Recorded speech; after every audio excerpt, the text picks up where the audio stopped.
Hammaga assalomu alaykum. Sankt-Peterburgda joylashgan Vtorichka xonadonimizni taqdimot qilib berganmiz. 55 kvadrat metrli. Bu yerga videoni oxirigacha ko'rsangiz agar nimalar qilinganini hammasi aytib o'tamiz.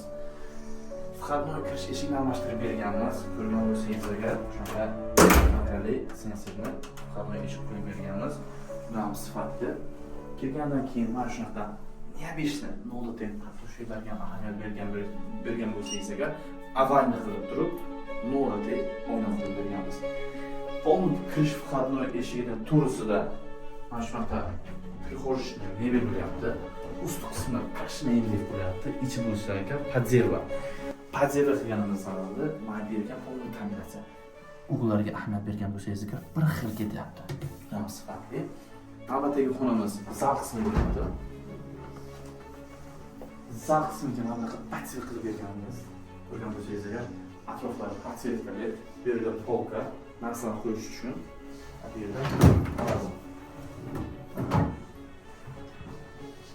Juda sifatli, bu yerdan ikki xil kombinatsiya ishlatganmiz. Pardalar hamda konditsioner. Vtorichka domlarda bilsangiz agar balkon qismida ko'pgina mag'orlash holatlari ko'p kuzatiladi.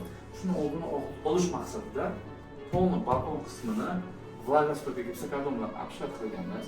Agar sizning ham Vtorichka domingiz shunaqa mag'orlash holatlari ko'p kuzatilsa, shunaqa qilishni maslahat beraman. Bu yerda biz vlagostойкий gipsokardon urganmiz. Orqa qismdan bo'lsa ekan stiklovat urganmiz. Va bunga cheklanib qolmasdan bu yerga o'zida toshga qo'ydirib ketganmiz. Bu yerni teshimiz. Bundan tashqari tashqi tarafga yana bitta ventilyatsiya sistemi qo'yganmiz. Shunday qilsak agar xudo xolasa mag'orlashni oldini olgan hisoblanamiz. Navbatdagi xonamni tanishtaman. Qarab bergan bo'lsangiz ham shift past bo'lsa ham, bu kandillar o'ziga juda ham mos tushyapti. Bu yer total yotoqxonasi bo'lyapti. Lustra, konditsioner va interyerga вообще ortiqcha narsa emas. Minimalizmga yaqinroq qilib ishlaganmiz. Uyning egasi shunaqa stilni yaxshi ko'rganliklari sababli. Bu yerda shkaf qismimiz, narsalarni qo'yish uchun joy. Bu yerda serish rangidan foydalanganmiz. Erkaklarga ham, ayollarga ham juda manzur bo'ladigan, ma'qul keladigan trendy ranglardan. Bu yerda polka qismi. Bu yerda hozir dars qilish uchun bolalar uchun joy qilib berganmiz. Kelajakda polka ham qilganmiz, чтобы kattalar ham yotoqxonasini vazifasini bajarib beradi. Navbatdagi xonamiz nima? Kompaktgina mayda bo'lsa, lekin Samsungga baho berasiz. Hadi, juda chiroyli chiqqanmi? Ariston va Mumtaz dush kabina polnodol kombinatsiya qilganmiz, e'tibor bergan bo'lsangiz agar. Bu yerda bo'lsa agar rakvina qismi ham sho'yla.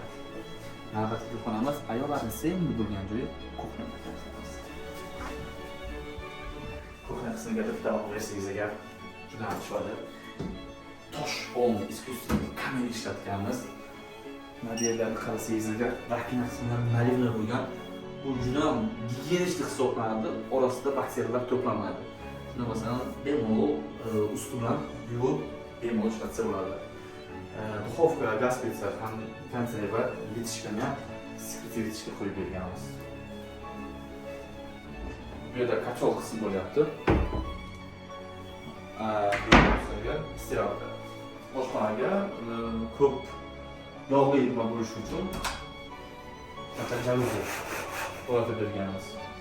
Tashqarida hech kim bo'lgan. Kimga shunaqa sifatli va chiroyli remontlar kerak bo'lsa, quyidagi raqamlarga bemalol telefon qilishlaringiz mumkin. Home Expert sizlar uchun eng sho'rchi kompaniya.